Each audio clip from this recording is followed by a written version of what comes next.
exaltam no Livro dos Espíritos. Hoje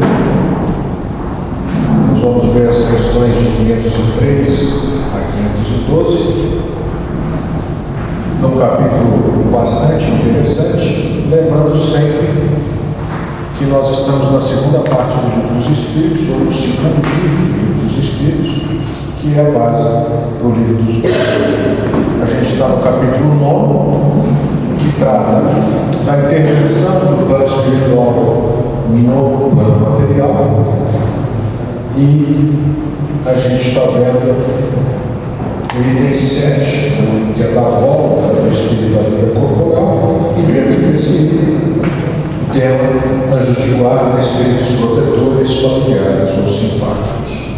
Este é um capítulo bastante longo, e que eu tomei a liberdade de dividir em 4 partes, e nós vamos ver hoje a terceira parte dessas 4 partes. Como eu disse, é um tema que costuma chamar a atenção ou levantar a curiosidade a respeito dessa relação que nós temos com os nossos protetores, os nossos anjos guardiões, e a gente vai fazer isso de uma maneira bem leve e tranquila. Então, começando lá na questão 503, Kardec pergunta aos codificadores: o espírito protetor sofre quando ele vê o seu protegido seguindo o mau caminho, não obstante os avisos, as intuições? Não há nenhuma causa de turbação da sua felicidade?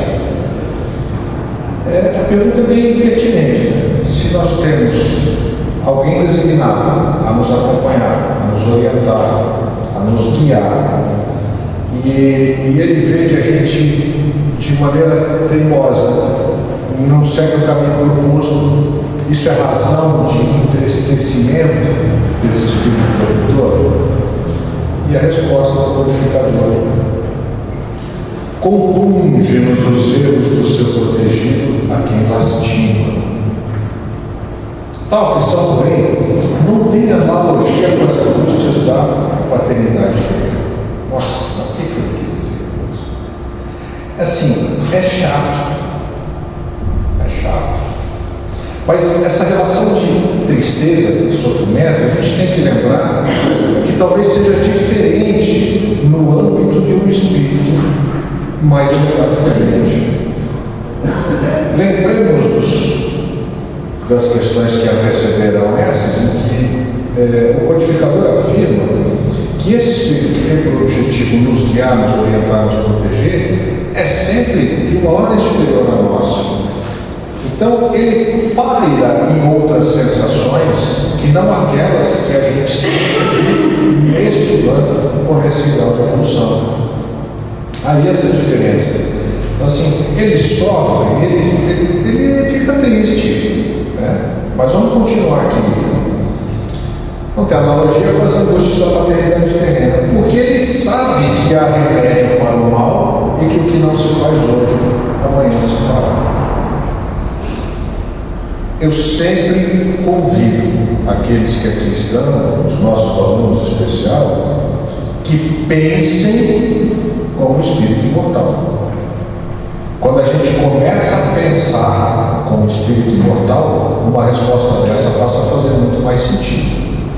Então, imagine lá o nosso protetor, entristecido da forma dele, com o caminho que nós seguimos, que se desvia daquele proposto, mas ele sabe que nós temos toda a eternidade para corrigir os nossos erros e aprender com os nossos passos errados.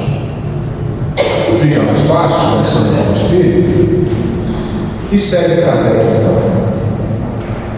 Nós poderíamos sempre saber o nome do espírito do nosso protetor, no anjo de guarda. Dá até para fazer uma brincadeira aqui. Quem tem curiosidade aqui de saber quem é o seu anjo de guarda? Vocês estão muito vergonhosos, mas eu tenho certeza que mais da metade não. O que quer saber o nome? A gente tem uma preocupação: quem é? Quem será? Como é que ele chama? Como é que será a resposta do codificador para essa pergunta? Tem gente que vai até em outras paragens e outras seitas para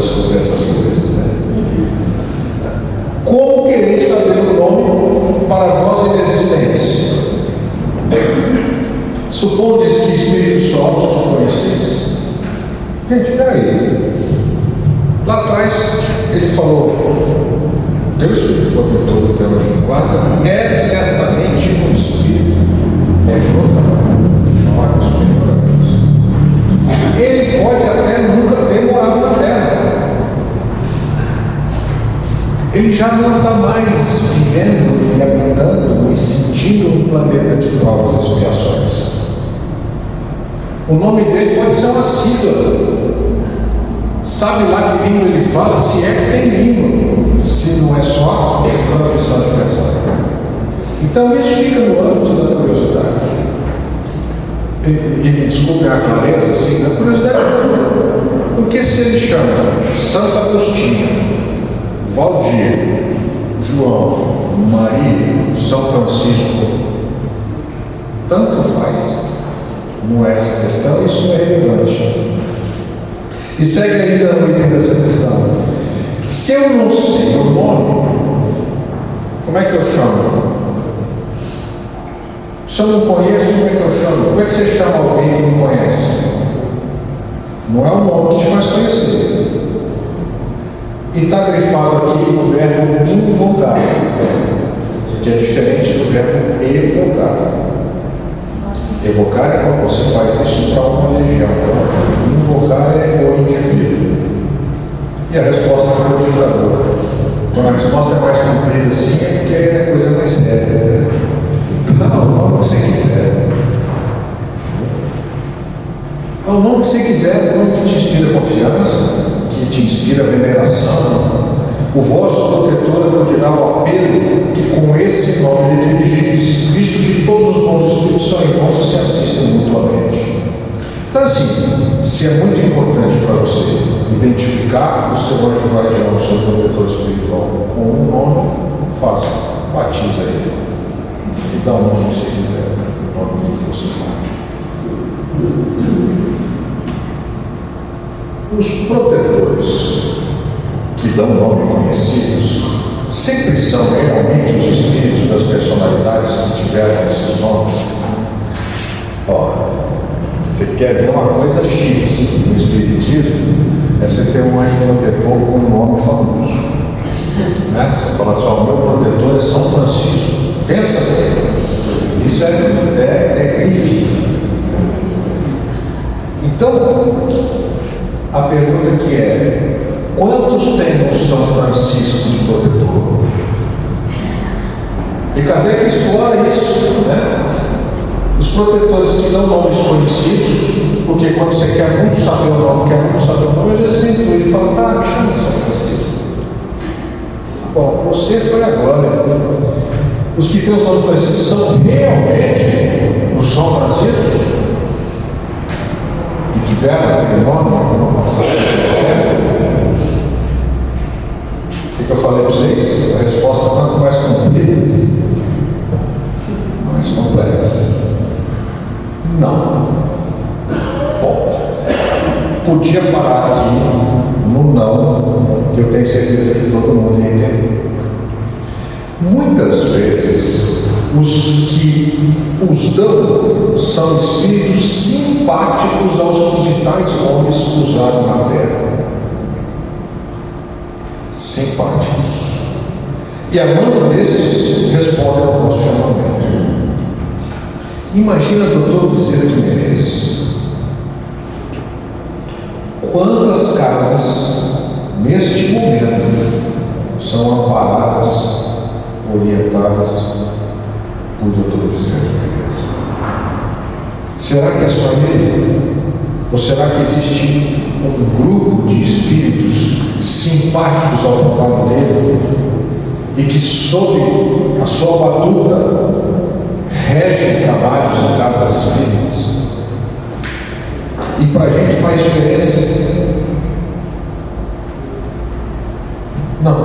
Está aqui a resposta. Fazeis questão de nomes, eles tomam um que vos inspire confiança. Quando não podeis desempenhar pessoalmente determinada missão, não costumais mandar que outro, por quem respondeis como por vós mesmos, cobrem o vosso nome. Se te é solicitado um trabalho e você não pode atender, você muitas vezes não indica alguém e fala: fulano, vai lá, faz isso aqui para mim, que é da sua confiança e que peça com você, que tem uma conduta parecida da sua. É exatamente isso que ele está dizendo.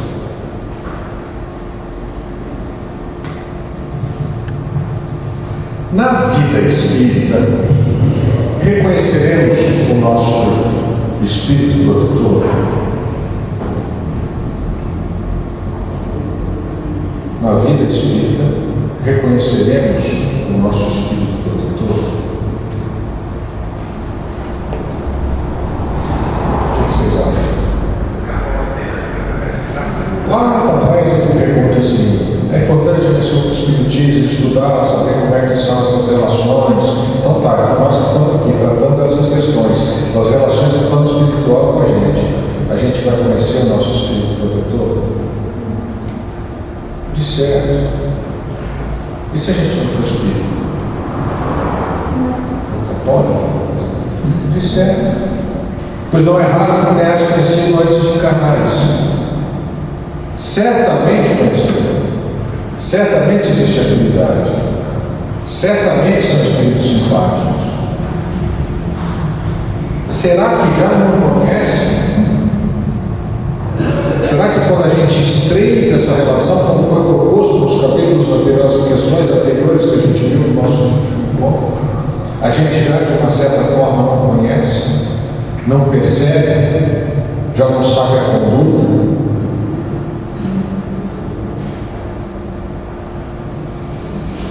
Pertencem todos os espíritos protetores à classe dos espíritos superiores? Em algumas traduções, esses superiores eram substituídos por elevados. Podem contar-se entre os de classe média. A classe média aqui não tem nada a ver com imposto de renda, com tributação, com classificação econômica e social. É das classes intermediárias. Um pai, por exemplo, pode tornar-se o espírito protetor de seu filho. Agora ficou difícil, agora o Kardec perturbou. A lei, a regra. O teu anjo guardião é um espírito de ordem superior à sua. Bom, essa é a lei. Essa lei é divina, ela é imutável. Mas, durante todo esse capítulo, ele trata dos espíritos afins, dos espíritos simpáticos que podem também agir no sentido de te ajudar e de te orientar nesta jornada encarnada aqui. Então, olha a pergunta: pertencem todos os protetores à classe dos superiores a uma ordem acima da nossa? Nós somos espíritos da terceira ordem. Acima da gente tem os de segunda ordem. Nesses de segunda ordem, o Kardec tem 4 classes, mas são todos de segunda ordem. E tem os de primeira ordem, que tem uma classe só, que são os espíritos puros. Então, são todos os protetores de uma ordem superior a nossa. Não pode um pai, aqui na vida terrena, que desencarna e tornar-se um espírito protetor do seu filho. Mas aí como é que fica a lei? Se tem que ser de uma ordem superior, e se ele está reencarnado aqui, certamente ele é o espírito da terceira ordem.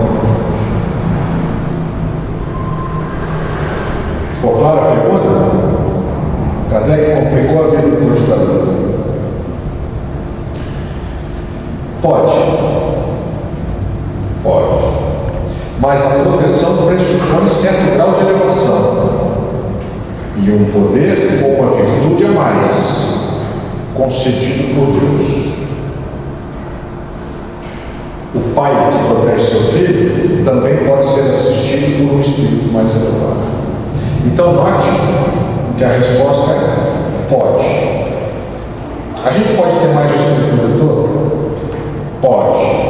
A gente pode ter espíritos que estão em alguma situação muito ligado a gente, numa condição de uma elevação um pouco maior, não chega a ser de outra ordem? Sim. Mas vai ter um de ordem superior? Sim. Essa é a lei.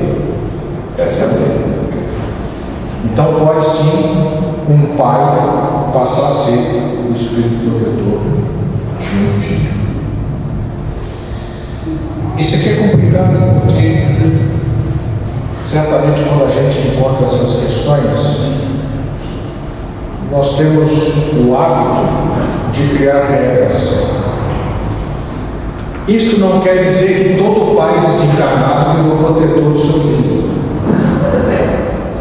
Porque depois de algum tempo na doutrina, e tentando entender, conversando e explicando a respeito dela, é muito comum as pessoas que ainda não tiveram muito contato perguntar: mas se meu pai morre e vira meu protetor, estabelecer isso sempre como assim, como regra. Não tem regra.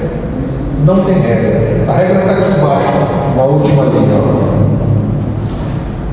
O pai que protege seu filho também pode ser assistido por um protetor mais elevado. E antes, concedidos por Deus. O que é a concessão de Deus?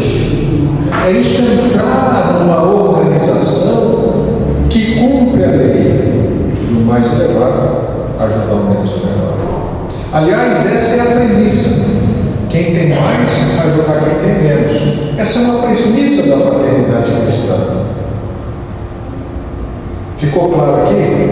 Então não pode sair daqui e falar assim: o Rogério falou que quando o pai desencarna ele vira protetor do filho. Isso não é regra, isso é o pode. Pode. Acontece. É regra? Não.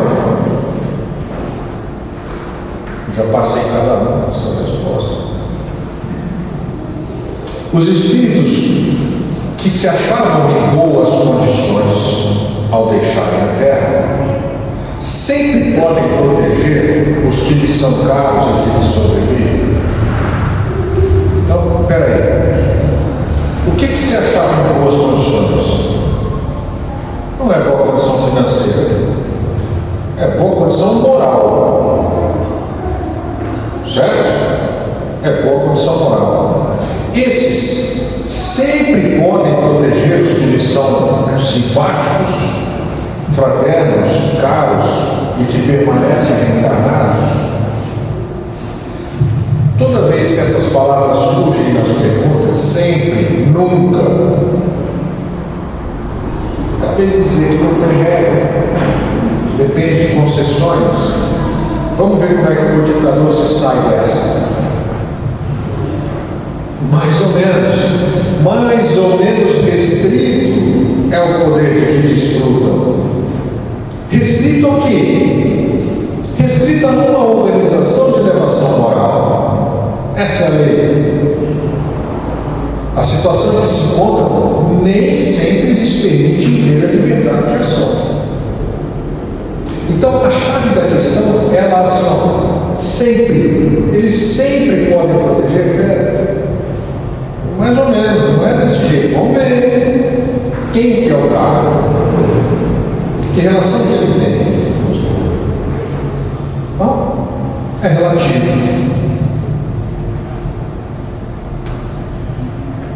Quando em estado de selvageria ou de inferioridade moral, tem os homens igualmente seus espíritos protetores? E assim sendo, se tem. Esses espíritos são de ordem tão elevada quanto a dos espíritos protetores de homens muito adiantados. Nossa, essa deixa eu pode. Gente, volta para 1850. Na condição que tinha, político, social, econômico. Olha a pergunta dele. Uma pessoa reencarnada em estado de selvageria. O homem primitivo, um homem tribal, tem um espírito protetor igual ao que tem, que é intelectualmente desenvolvido e moralmente desenvolvido? Agora ficou complicado.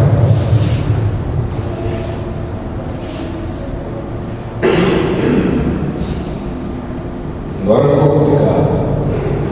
Porque se se a gente pega essa pergunta, a gente começa a pensar assim, mas onde é que fica a igualdade?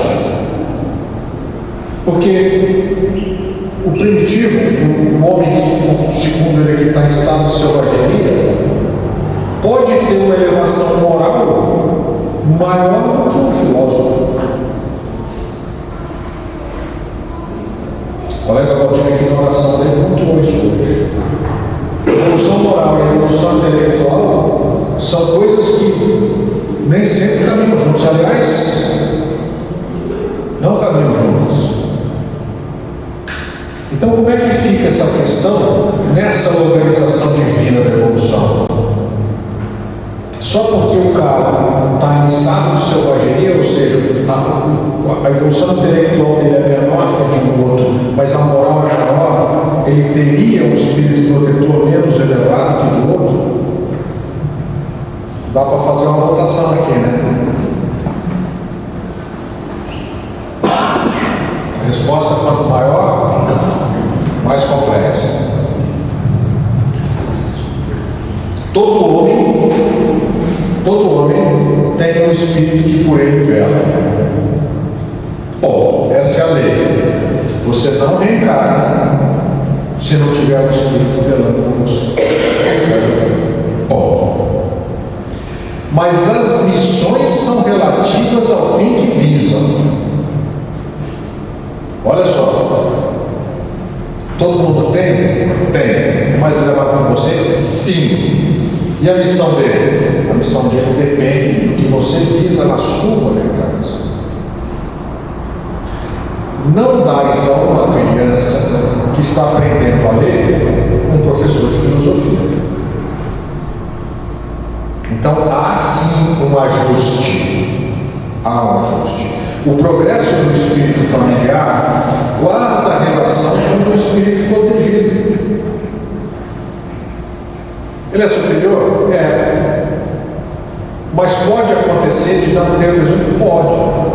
Olha que interessante. O progresso do espírito familiar, aquele que está trabalhando no sentido de te ajudar, guarda a relação com o espírito protegido. Tendo um espírito que vela por vós, podeis tornar-vos a vosso turno o protetor de outro que vos seja inferior, e os progressos que este realize, com o auxílio que lhe dispensais, contribuição para o vosso adiantamento. Então, nessa organização toda, quando a gente vai reencarnando, essa é uma das coisas mais bonitas da doutrina, o planejamento reencarnatório. Existe uma organização também de quem vai nos proteger. E notem que esse auxílio que nos é dado garante também a quem nos está auxiliando evolução. Então, existe um motivo da nossa reencarnação, existe um programa para aquele que vai nos ajudar na nossa reencarnação, e todo mundo vai crescer junto.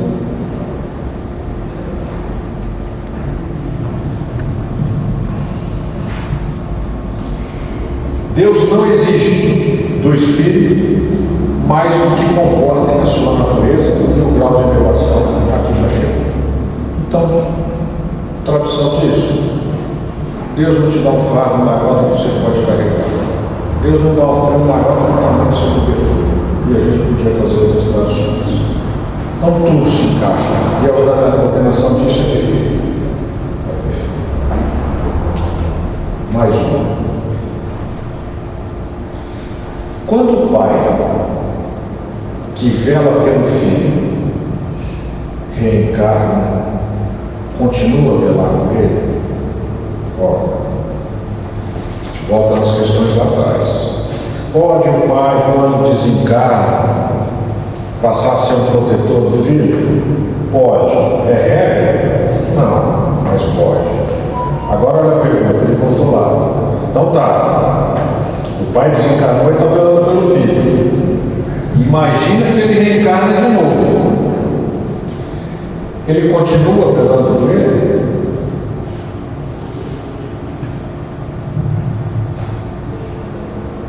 Vocês entenderam a pergunta?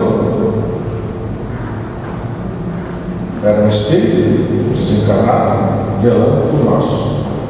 Ele reencarna. Agora ele é uma criança recém-nascida. Vai crescer. Ele pode continuar velando? Nossa. Isso é mais difícil. Contudo, de certo modo, o faz pedindo num instante de desprendimento ao espírito simpático que o assista nessa missão. Bingo! Pensem como espíritos desencarnados, eternos. O que acontece com cada um de nós durante o sono? Voltamos ao plano espiritual. Quando voltamos ao plano espiritual, voltamos como um bebê recém-nascido ou como um espírito milenário? E nesse momento de desprendimento, a gente não está em contato pleno com o plano espiritual. A gente já viu isso nos capítulos anteriores.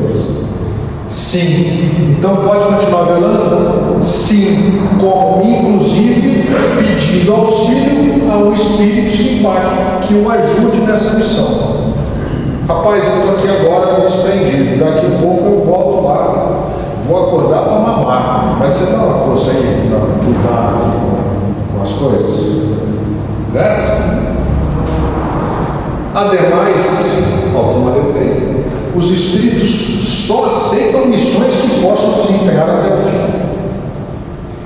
Então, nessa condição, acabou, você vai reencarnar, mas você pode continuar assistindo o seu, agora então, pai, que era seu filho.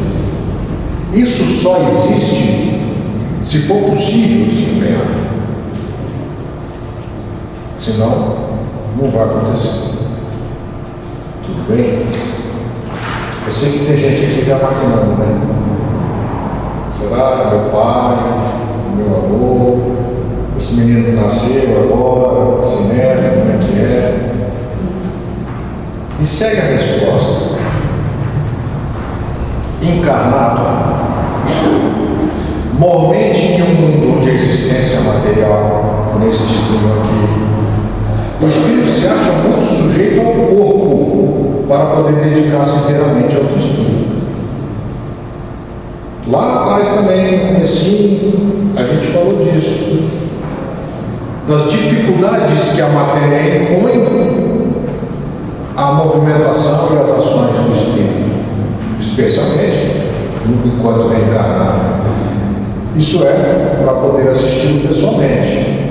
Pode, mas você está reencarnado, você vai ter um período só do seu dia de 24 horas em que você vai estar desprendido.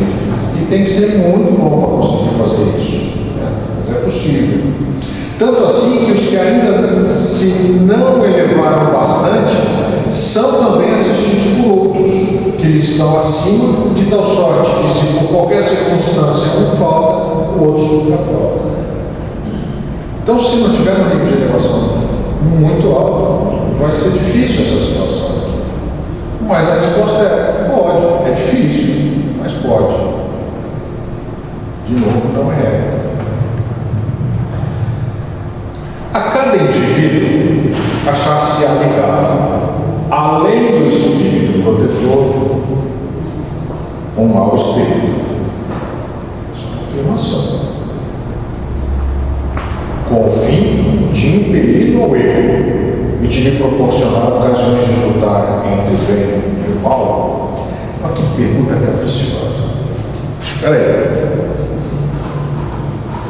A gente tem um espírito protetor, mas temos ligados a nós também maus espíritos, que por qualquer razão que seja, a gente não entra no mérito, nos impele ao erro, ou nos prejudica a caminhada, ou perturba. Razões certamente ligadas às milhares de existências que nós já tivemos aqui.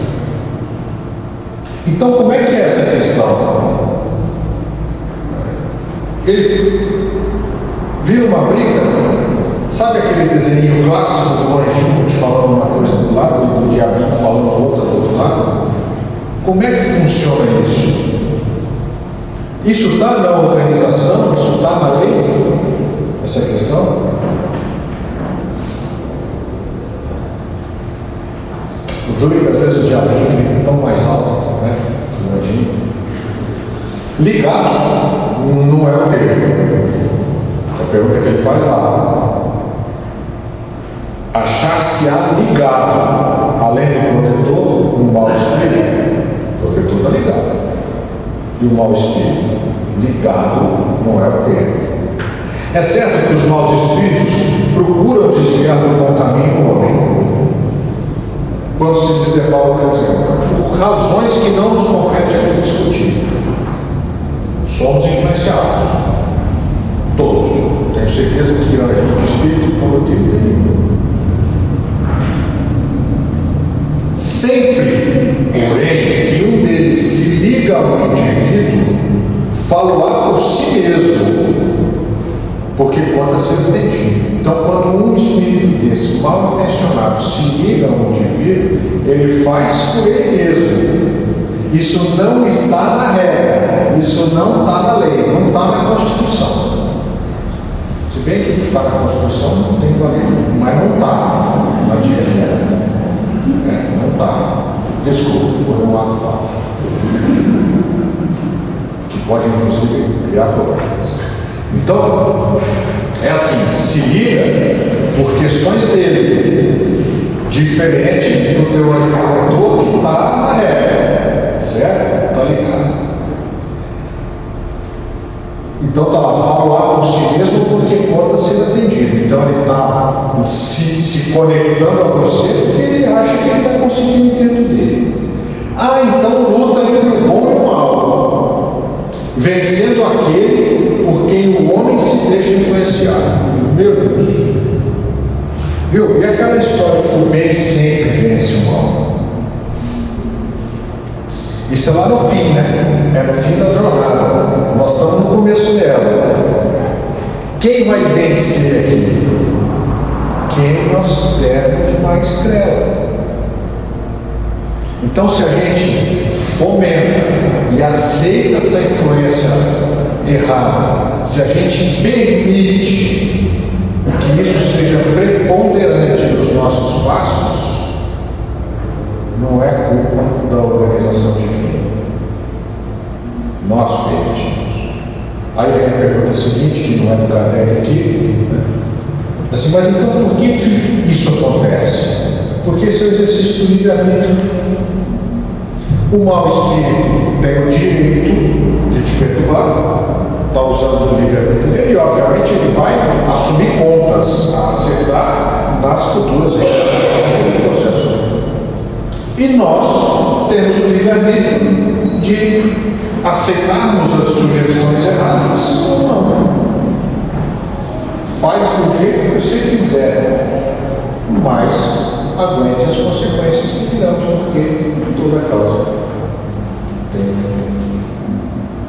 Tudo bem? Lembra daquela parte chata que eu falo da doutrina do Espírito, que ela pega os problemas e põe no colo da gente? O problema é seu. O problema é meu que acontece essa história. Não vou contar de novo, não, porque não deu. Podemos ter muitos espíritos protetores? Podemos ter muitos espíritos protetores? O que vocês acham? Até umas artes que a gente faz que precisa de um batalhão de espíritos protetores. Não sozinho não dá conta, não. Resposta: todo homem conta sempre. Todo homem conta sempre espíritos mais ou menos elevados que com eles simpatizam, se lhe dedicam afeto e por eles se interessam. Como também tem junto de si outros que o assistem mal. Então a resposta é sim, podemos ter muitos. Do mesmo jeito que podemos ter muitos que nos assistem mal, que são aqueles que não se ligam, mas se conectam com a gente de alguma forma. Assim a gente termina essa terceira parte. Mas como diabo, eu fui lá na Revista Espírita de 1866, em agosto, que tem um relato muito legal de uma sessão espírita com uma médium, que eu vou correr aqui para a gente não passar por tempo. O artigo é Questões e Problemas, Filhos e Guias Espirituais dos Pais, que faz referência a uma dessas questões que a gente acabou. Então a gente vai lendo isso aqui com calma e tranquilidade, o texto é muito interessante. Quem quiser dormir, fica à vontade. Tendo perdido um filho de 7 anos e tendo se tornado médium, uma mãe teve por guia o próprio filho. Olha a questão lá. Um dia ela me faz a seguinte pergunta. Ela perdeu o filho, começou a estudar doutrina, entrou lá no grupo espírita em Paris, e de repente ela, já médium e desenvolvida, ela faz uma pergunta para quem? Para o filho. Olha que bacana. Caro e bem-amado filho, um espírita, amigo meu, não compreende e nem admite que tu possa ser o guia espiritual de tua mãe. Então, certamente houve uma discussão antes ali, né? E o amigo espírita falou: não, esquece, isso não existe. Já que ela existia antes de ti, então como é que o teu filho desencarnado, que nasceu de você, é teu guia espiritual hoje? Esquece, nasceu antes, é lá na frente. Nem que fosse durante o tempo que tivemos a felicidade de ter-te ao nosso lado. Pode dar-nos algumas explicações? E aí o filho responde: como quereis aprofundar tudo quanto vos parece incompreensível? Vamos lá, 1866. Mesmo aquele que vos parece mais adiantado no Espiritismo está apenas nos primeiros elementos dessa doutrina e não sabe mais que este ou aquele que vos parece e a parte tudo capaz de dar explicações. Tudo bem, ele é médium há mais tempo que você, parece sabe mais, mas isso não é verdade. Está dando palpite errado. Eu existi muito tempo antes de minha mãe. Ou seja, o filho é um espírito muito mais velho do que a mãe. E em outra existência, ocupei uma posição eminente por meus conhecimentos intelectuais. Então, além de ser um espírito muito mais velho, intelectualmente mais desenvolvido que a própria mãe. Mas um imenso orgulho se havia apoderado de meu espírito. E durante várias existências consecutivas, fui submetido à mesma provação, sem ela poder triunfar, até chegar à existência em que estava junto de vós. Então ele era intelectualmente evoluído e fez bobagem, a mesma bobagem, prepotência, durante várias reencarnações, até aquela em que ele vivia só 7 anos, que ele conseguiu resolver. Mas como já era adiantado, e minha partida devia servir ao vosso progresso, olha que interessante isso. A vós tão atrasados na vida espírita, Deus me chamou antes do fim de minha carreira, considerando minha missão junto a vós mais proveitosa como espírito do que como encarnado. O que ele está dizendo aqui? Ele partia antes, porque por alguma razão a mãe precisava passar por aquele processo da sensação de perda. Então essa reencarnação dele foi utilizada como uma reencarnação de missão de curto tempo, para que a mãe, por alguma razão, passasse por aquele processo. E diz ele: Deus entendeu que eu, no trabalho de te auxiliar, como espírito agora protetor e guia, estava cumprindo melhor a minha missão do que como filho. Durante minha última estada na Terra, minha mãe teve o seu anjo da guarda junto a ela, mas temporariamente, porque Deus sabia que era eu que devia ser o seu guia espiritual e que eu a traria mais eficazmente na vida. Então, assim, enquanto você está encarnado, a gente arruma alguém aqui que você desencarna, outro vai cuidar da depois e você assume essa posição. Na via de que ela estava tão afastada, né, o caminho da evolução. Esse guia, que ela tinha então, foi chamado a uma outra missão quando vim tomar seu lugar junto a ela. Perguntai-vos se sabeis mais adiantados do que vós. Se essa explicação é lógica e boa, pois é possível que eu me engane ao expressar a minha opinião pessoal. Olha a humildade aqui aparecendo. Mas você perguntou para o cara errado. Ele sabe, mas está falando bobagem. Agora pergunta para alguém que sabe mais que vocês se isso é possível. Eu posso estar errado, posso estar enganado, podia estar interpretando mal. Enfim, isso vos será explicado se perguntares. Muitas coisas que ainda vos são ocultas vos parecerão claras mais tarde. Aquelas pessoas me falam, eu não entendo isso agora, né? Por que eu estou passando por isso? Calma, espera, tenha paciência que já se entende. Razão existe. Não queirais aprofundar muito, porque dessa aparente preocupação nasce a confusão de vossas ideias. Tende paciência. Assim como um espelho imparcial, um espelho que a gente assopra por um sopro ligeiro, pouco a pouco se clarifica, o vosso espírito tranquilo e calmo atingirá esse grau de compreensão necessário ao vosso entendimento. A gente cansa de ouvir isso aqui nos codificadores. Calma, espera, tenha paciência, vai com fé, segue o caminho e já já você entende. E coragem, pois, bons pais, marchai com confiança, e um dia bendireis a hora da provação terrível que vos trouxe a vida da felicidade eterna, e sem a qual ainda tereis muitas existências infelizes a percorrer. Guarda-se mesmo. Observação agora do Kardec, que redigiu isso tudo, presenciou tudo isso, a mãe conversando com o filho. Essa criança era de uma precocidade intelectual rara para a sua idade. Mesmo gozando de saúde, parecia pressentir seu fim próximo. Gostava dos cemitérios, e sem jamais ter ouvido falar do espiritismo.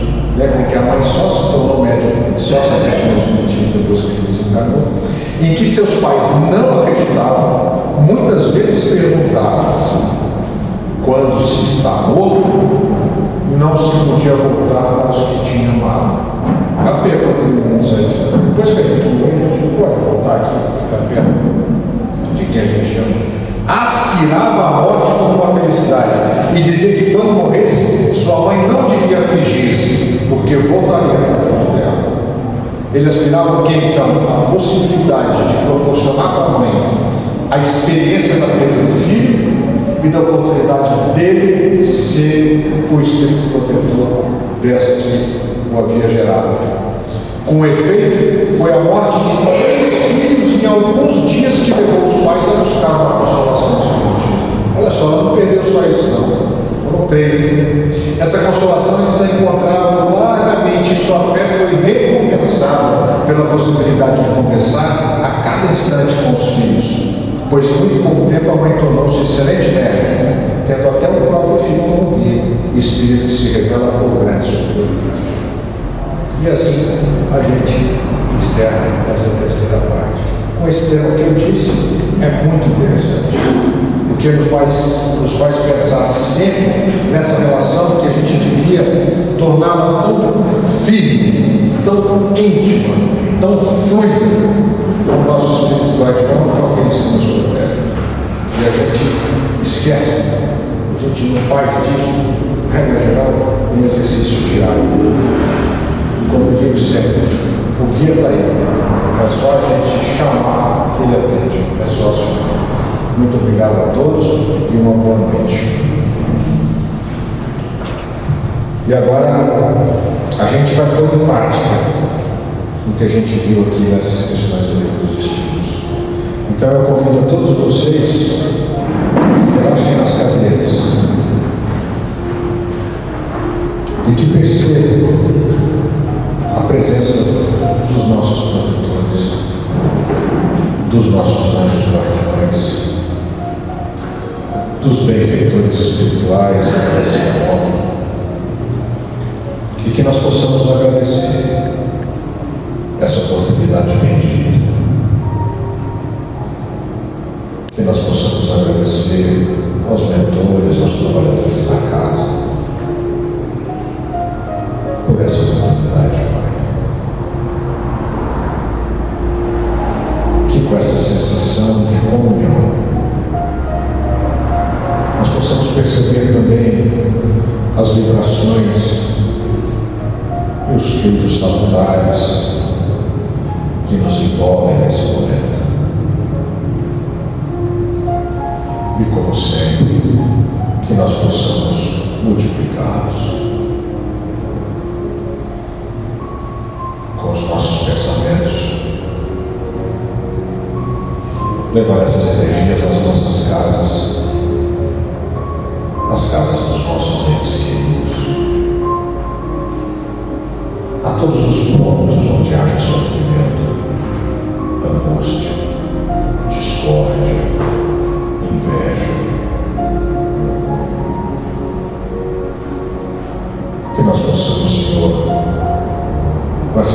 generosidade amiga, alcançar os corações sofredores,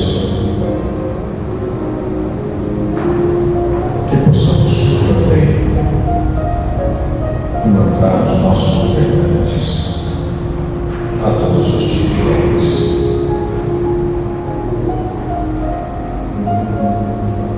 e com esses sentimentos de profunda gratidão, nós encerramos esse pequeno encontro dessa noite. Pai nosso que estás no céu,